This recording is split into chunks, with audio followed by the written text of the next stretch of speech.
Hey, it's Clay at claytrader.com. This will be my top 10 stocks as we head into Monday, August 22nd. This will be a technical analysis breakdown. So if you are someone that uses charts within your trading, or maybe you're just interested in learning more about charts and how they can be used to help make good decisions as a trader, this will be a video for you.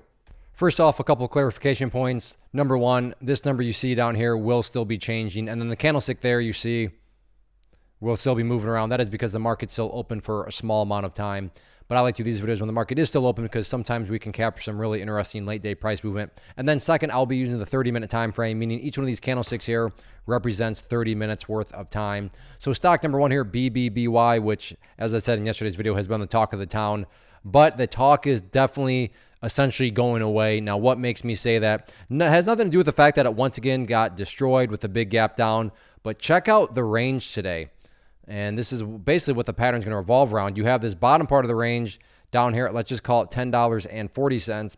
And then you have the top part of the range, in other words, the resistance right up here, let's just call it $12.15. Let me change that to red for resistance. And you have, going into next week, a sideways channel. But it's not necessarily the sideways channel that implies anything. It's the range of the sideways channel.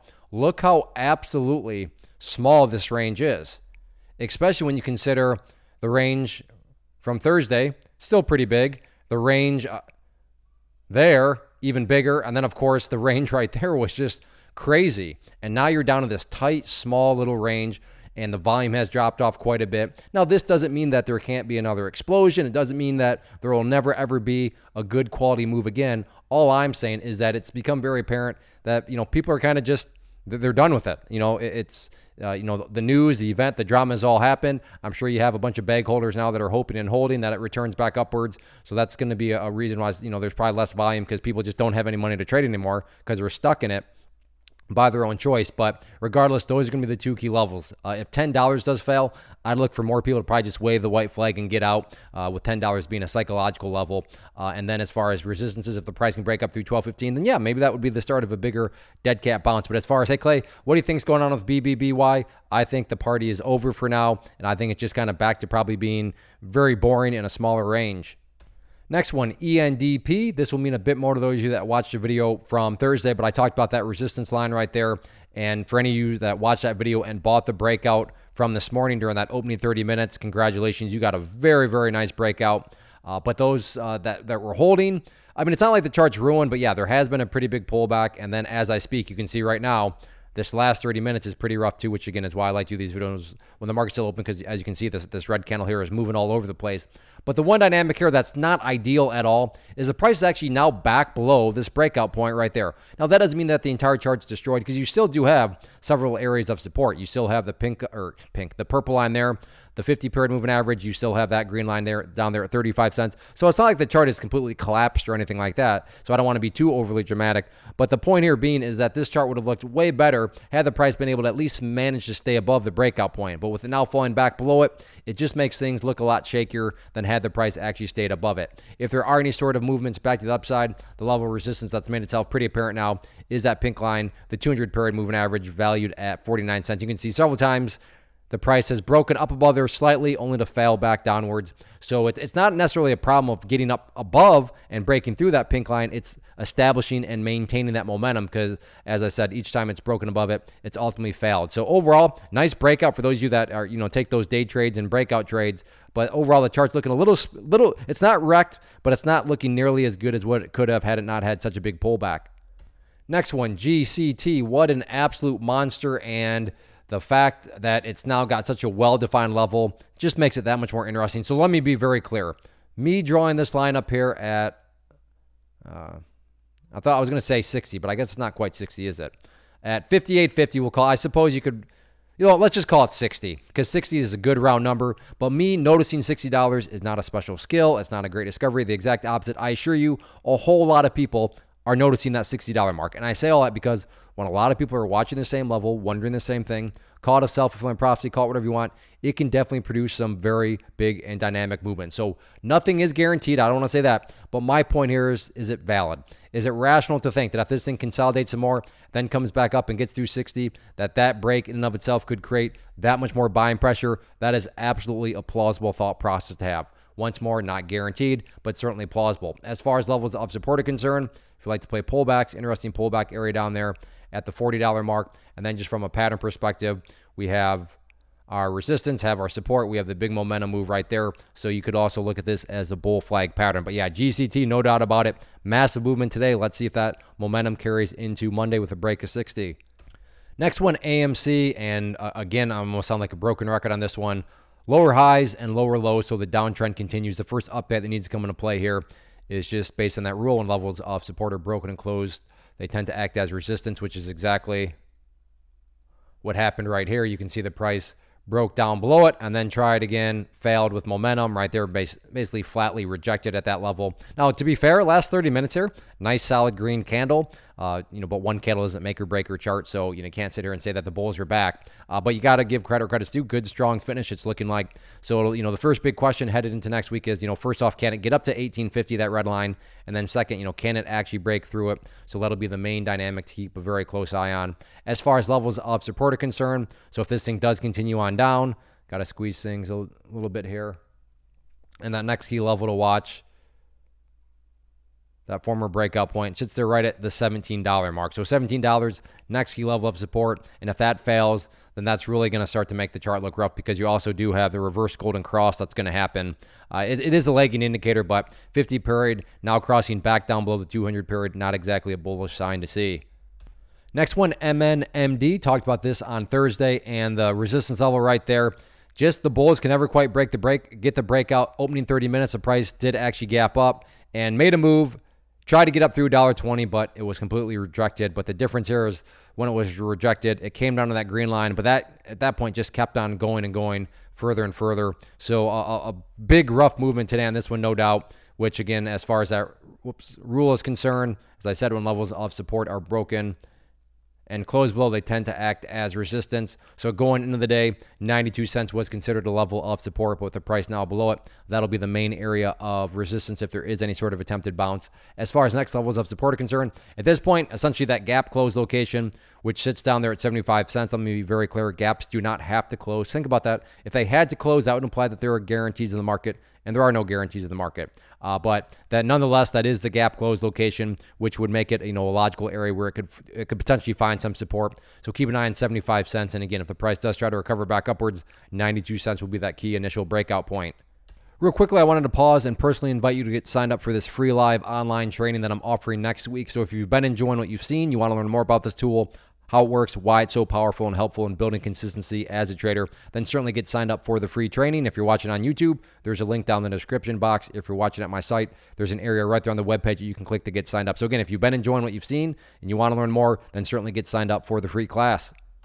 Next stock, AGLE, and I like this for one reason, well, more than one reason, but the main reason here is, and we'll just call this the self-fulfilling prophecy point, because same exact premise that I talked about earlier. I'm not trying to impress you, not a secret discovery, nothing like that. I assure you a lot of people have noticed that twice now. The price has gone up to $1.04 and been rejected. So, to be fair, maybe this is some sort of double top, and this thing's about to reverse back downwards. But maybe, who knows? If this thing comes back up here and can eventually actually break up through $1.04, maybe that's a sign of a much bigger breakout to come. So especially if you like breakouts, definitely keep an eye on that $1.04 mark in terms of supports and pullback areas. Interesting area of support right there at 81 cents. And then if you want to be a little bit more conservative in your entry, another potential pullback point down there right around the 74-cent mark. But you got to like the big volume here the last 30 minutes. And yeah, not the greatest at a shot all the way up there and then got rejected back down. But if the price can turn back up to that $1.04 mark and get the break, then it becomes a very interesting scenario.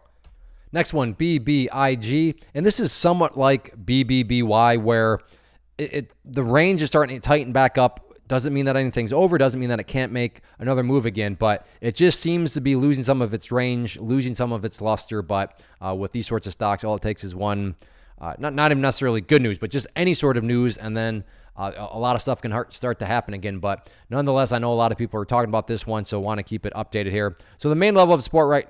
Whoops, let me just use this line so we can get a bit better perspective here, is right down here at essentially the $1.08 mark. If you look back here, nope, you can't see that. It's behind my ugly mug. There we go. So if you look back here, you can see that both there and there, found some support. Once again today, found some support. So the power of charts. Are charts perfect? No. But are they a valuable, worthwhile tool? Absolutely. So again, a quick plug. Get signed up for that free training. And then you can see even right there, found some support. So point here being, a lot of eyes going to be watching that level right there at $1.08. If $1.08 does not hold, then would not be shocking at all. See the price then go down to that pink line there, 200 period moving average, which is currently valued at 97 cents. In terms of areas of resistance, a level that stands out to me, and I'm not going to say a lot of people are going to be watching this level, but like I said, just in my opinion, I think that trend line there carries quite a bit of weight. So if you do like to play breakouts, then, potentially a break of that level could create some good upside pressure. But you want to be a little careful, because even if the price does break through that trend line, not that far above, you do have, the purple line there, the 50 period moving average. So you don't want to get too excited, just have it, the breakout rejected by that 50 period moving average. So just something to keep in mind. But overall, yeah, things seem to be dying off, but you just never quite know. Next one, PLTR, very rough day today. Not necessarily because it was a red day, but because of where the red actually took it. And that was below these lows here from the 905 mark, which when I scroll back, you can see it has been a very, very long time since the price was down below this $9 mark. Right there, you can see there was a little false breakdown of it before the price just snapped right back upwards. But here, there was no false breakdown. It broke down and then just kept dropping and dropping and dropping. So that 905-ish mark was a very significant level. And as I'm sure you know what I'm going to say next, and based on the rules of charting, because that was a support, now the price is below it, that would be considered a level of resistance at this point. And then as far as levels of support are concerned, if this thing does pull back some more, the next, oh, wow, I didn't realize that it's been a long time since it's been down this low. But the next key level would be right here at the gap close location, which puts a price at $8.35. Now, if you want to look at the glasses half full here, at least the price has started to go sideways. So, yeah, still a rough day, but much better than just dropping like it did there. But also on that note, essentially what you have here is a bear flag pattern. Does not mean that the price is for sure going to go downwards. But yeah, just because the price has gone sideways, unfortunately, does not mean that guaranteed, okay, it's at the bottom and this thing's bouncing back upwards. So, overall, yeah, it did start to go sideways. Is it a bottom? Maybe. But like I said, I'd be skeptical of that. Next one, VLCN, and this is looking very rough, and it could very well be game over, and I say that because you look at the volume, and the volume has essentially disappeared. However, that always creates interesting situations, because who knows, maybe this is just kind of a little false sense of, the party's over, and you do have a pullback. But if this is just actually a healthy low volume pullback, then that could create a very nice potential pullback opportunity. Now, if you don't like to play pullbacks, or you don't believe in this pullback at all, you think it's a flat out reversal, then obviously this one you wouldn't want on your watch list. But if you want to at least keep an eye on it, because remember, a watch list is not find stocks that you just rush out and buy. No, it's find stocks that are interesting, that are unique, and watch them and see how they ultimately behave. So if you do like to play pullbacks, then an interesting level on that could be down here right around the 215 mark, which is the former breakout point, and ultimately where the purple line there is the 50 period moving average. So 215, like I said, from a pullback standpoint, an interesting level, but you definitely got to honor risk on these ones, because you don't want to, if this is a reversal, you don't want us to be sitting there holding and hoping and then having this thing drop down below $1 or anything like that. But if it does pull back here, find some consolidation, and then make a move back to the upside, you could be looking at a very good risk versus reward scenario. Next one, TSLA Tesla. And rough day for this one, although what makes this interesting, and this is kind of like PLTR, I'm going to get rid of those lines. They've served their purpose for now, but a little bit different of a pattern is, yeah, you got to give credit where credit's due. Nice upwards trend here has formed throughout basically noon until the end of the day. So let me get that changed to green to represent a level of support. And then at the same time, you have this area of resistance that's been somewhat of a problem. And then earlier on, though, through the course, and this is where I want to just make everything one color and make it easier to see. So we have our support, we have our resistance, we have the essential, big move down, and this would be known as a bear pennant pattern. As I said earlier, just because something's bearish does not mean the price is going to go down. Just like because there's a bullish pattern doesn't mean the price is going to go up. But my point here is that, yeah, that's great. Don't get me wrong. Tesla had a good afternoon, had a good solid, just slowly higher and higher and higher. But I'd be very skeptical of it, because within a broader context, it's just a bear pennant. And of course, no guarantees. Maybe that's the last time I'll say that this video, but I would not be shocked to see the price come down here and break to the downside, which is, carries that self-fulfilling prophecy with it, because you're going to have a bunch of shorts and bearish side players saying, if Tesla comes down and breaks that bear pennant, I want to get short, because I think that's the move and signal of market confirmation to the downside. But overall, like I said, if you were to say, Clay, summarize Tesla very quickly, 30-minute time frame, bear pennant pattern. So that wraps up the top 10. Again, if you like what you saw here and you want to learn more about this tool and how it can and should be used to help build consistency as a trader, certainly get signed up for the free training next week. It'll be Thursday, August 25th at 7 p.m. Eastern time. So I hope to see you there. As far as these top 10 videos are concerned, if you enjoy these and want me to continue to make these, then do things for me. Hit that like button, leave a simple comment, say hi, tell me what you traded today, tell me what you're watching next week. But those two things communicate to me that you enjoy. And as long as I know that you are enjoying, I will continue to do these videos. And even if you've already left a comment before, please, if you're still watching, leave another comment just by saying hi. I always love to see the same names over and over again. I feel like we become friends in a weird way. But like I said, it really does. Any sort of feedback like that encourages me to say, yeah, Clay, people are enjoying. And as long as I know that that is the case, I will keep on doing them. So hit that like button, leave a simple comment down below. And again, get signed up for that free training next week.